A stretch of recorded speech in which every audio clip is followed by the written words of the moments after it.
Hey, bienvenue chez le Barbu. Dans la communauté survivalisme et bushcraft, il y a énormément de personnes qui se prennent la tête à savoir est-ce que c'est le mieux le fire stick, la friction, le briquet, le zippo, etc. pour pouvoir faire un feu. Donc je vais te montrer 3 manières de faire le feu différentes. C'est parti!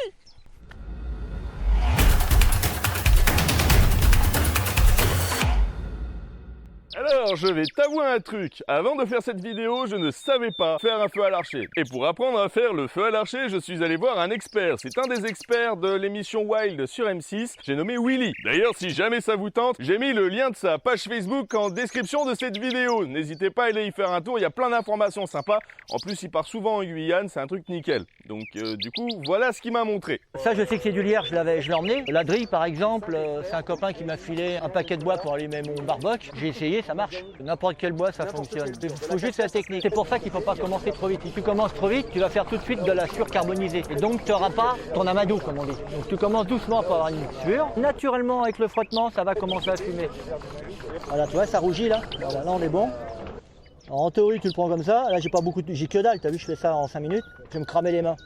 Donc avec ces informations-là, je vais essayer de faire un feu à l'archer. Pour faire un feu à l'archer, j'ai pris 2 bouts de cuir parce que je me suis rendu compte que ça brûle. Ensuite, on a besoin d'un archer. Alors du coup, là, c'est un archer que j'ai bien tendu. Plus l'archer est tendu, plus ça marche. Bon, par contre, si l'archer est trop tendu, tu vas niquer ta corde. Donc, comme dans beaucoup d'expériences, le juste milieu, c'est dur à choper. C'est ça, en fait, qui va être chiant pour les premiers essais du feu à la friction. Donc ça, c'est ma petite planchette, elle est en lierre. Où on voit mes premiers essais. Alors, ne pas faire une planchette trop fine parce que sinon, ça va faire comme ici. Et en fait, on va juste percer et casser le bois. Faut que ce soit à peu près épais comme le petit doigt. Et pas des petits doigts d'enfant, hein, des vrais petits doigts. Willy m'a conseillé de prendre des bois blancs, donc plutôt du frêne, plutôt du peuplier, ce genre de choses. Du coup, ça, c'est du boulot. Et ça marche bien avec le boulot. Et j'ai fait une drille qui doit faire dans les 22 cm à peu près. Ok, donc plus de 20 cm. Si elle est trop petite, ça va être trop chiant. Si elle est trop grande, ça va être trop chiant aussi. Donc pareil, le juste milieu, toujours quelque chose de bien chiant à choper. Et ensuite, on va avoir besoin d'une pommelle. Alors la pommelle, c'est la partie qu'on va tenir dans la main pour pouvoir venir tenir notre drill. Donc en fait l'espèce de forêt qui va venir frotter sur le bois et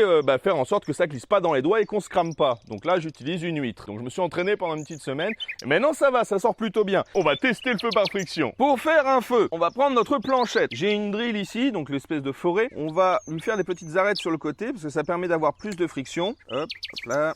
Hop là, ces petites arêtes sur les côtés, ça fait en sorte que le bois s'use plus facilement et donc chauffe plus facilement. Ensuite, on va prendre notre planchette de lierre. Mon forêt fait la taille de mon pouce. Il va me falloir la taille du pouce sur la planchette pour pouvoir faire en sorte que ça se prenne pas dans la gorge et que ça se barre pas à chaque fois. On va prendre la taille du pouce, on va se poser ici et on va commencer à faire une amorce, donc un petit trou. On pense bien à mettre la virole.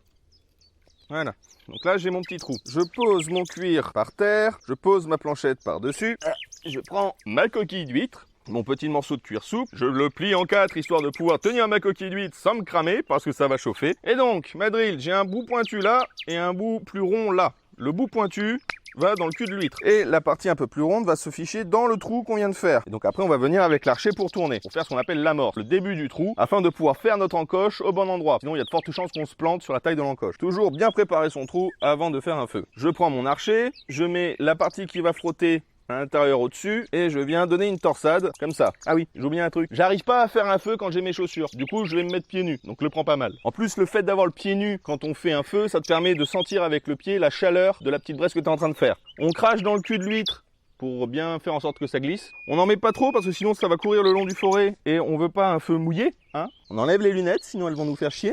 Là, je suis prêt. Je viens avec mon pied le poser sur la planchette, à peu près à 2 cm de mon trou. Et ça va me permettre de tenir tout en sentant la chaleur. Alors, on s'arrange aussi pour avoir la jambe d'équerre. Comme ça, on vient poser notre main contre notre tibia. Ce qui fait que ça ne bouge pas et ça fait quelque chose de stable. Et ensuite, on vient amorcer le trou pour faire le feu. On va pas trop vite au début, parce que là c'est surtout une question d'endurance, c'est pas une question de force. Donc là, on a le début du trou qui est bien fait. Hop là, tu vois, ça me fait un joli trou pour avoir le feu. Pour faire notre encoche comme il faut, on va prendre le centre de notre trou, on va se mettre à 1 cm, 1 cm et demi, et on va faire une encoche, je dirais de 1 cm sur 1 cm à peu près. Le but étant de faire une encoche qui se rapproche sensiblement de ça. Donc faut pas qu'il y ait trop d'angles, parce que sinon le bâton va sortir, le forêt. Mais il faut qu'il y en ait suffisamment pour que la sciure qu'on va faire puisse s'accumuler. Et donc en fait faire l'amadou qui va nous servir à faire partir notre feu. Par contre, il ne faut pas que ce soit trop petit. Parce que si c'est trop petit, il n'y aura pas d'accumulation et il n'y aura pas d'air qui va passer. Si l'air ne passe pas, il ne faut pas que je transpire là-dessus. Si l'air ne passe pas à l'intérieur, il va te manquer quelque chose. Puisque le feu, comme tu l'as vu dans la vidéo sur le feu, qui doit s'afficher par là, c'est un triangle. Donc on a besoin de combustible, comburant et énergie d'allumage. D'ailleurs, je vais me poser par terre comme ça. Hop là. Le combustible, ça va être la petite sciure qu'on va utiliser. Le comburant, c'est l'air qui nous entoure. Et l'énergie d'allumage, dans ce cas-là, c'est la friction. On va utiliser ce qu'on appelle les coefficients de friction. On fait une encoche bien propre, bien nette, que s'il y a des petites bavures, ça va retenir l'amadou, et c'est pas ce qu'on veut. Et donc l'empêcher de faire un tas bien comme il faut. De toute façon, vous allez voir, au début vous allez galérer, ensuite il faut persévérer, et là vous allez y arriver. Voilà, donc là j'ai ma petite encoche, ok. Tu vois qu'elle va pas jusqu'au milieu du trou, je suis à peu près à 1 cm, 1 cm et demi de la sortie du trou. On prend notre cuir, on le pose. On prend la planchette dans laquelle j'ai fait mon trou, on la pose aussi, on prend l'huître, on crache dedans, bien poser le cuir par-dessus. J'ai préparé au préalable un petit nid qui viendra accueillir la braise. Ça me permettra de l'allumer sans avoir l'air d'un con. Et alors là, on va venir faire ce qu'on appelle l'amadou. Donc c'est la petite poussière qui va venir prendre feu quand on tournera plus vite. Tu vois bien que l'amadou il est en train de noircir. Et une fois qu'on a la gorge qui est pleine de ça, on va venir accélérer.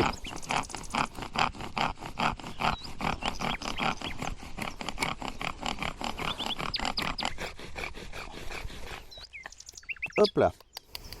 On ne se speed pas parce que si on se speed, la braise va s'éteindre et c'est pas une bonne chose. On prend notre petit nid, bien comme il faut. On transfère la braise dans le petit nid. On va pas trop vite.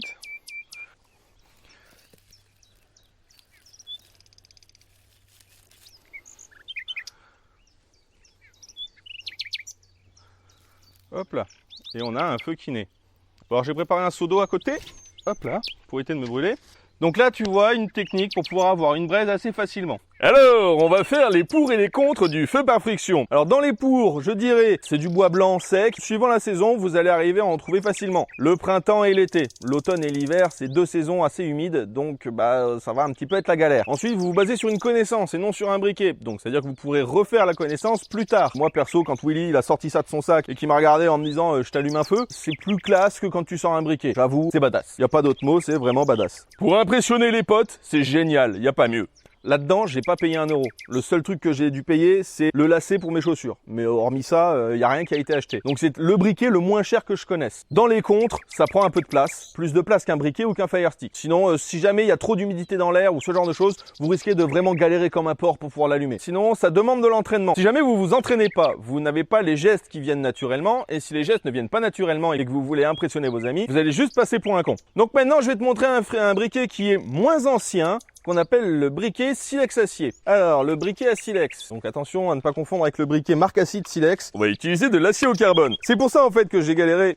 En fait, j'ai cherché à prendre des opinels en acier carbone. Pourquoi? Parce que un acier qui est riche en carbone va faire des étincelles quand on le gratte sur quelque chose de dur. Le silex étant quelque chose de dur, en fait, on va avoir des jolies étincelles. Donc pour le briquet acier carbone, on va prendre ce qu'on appelle du coton carbonisé. Si tu ne sais pas faire du coton carbonisé, je t'invite à aller voir la petite vidéo sur le feu humide. C'est là où je montre comment est-ce qu'on en fait. On prend un morceau de coton carbonisé, hop là, un truc comme ça. Sur le kit, tu as un couteau, un silex et une petite boîte avec ton coton. Donc je pose mon coton carbonisé sous mon silex et je vais venir gratter avec mon acier.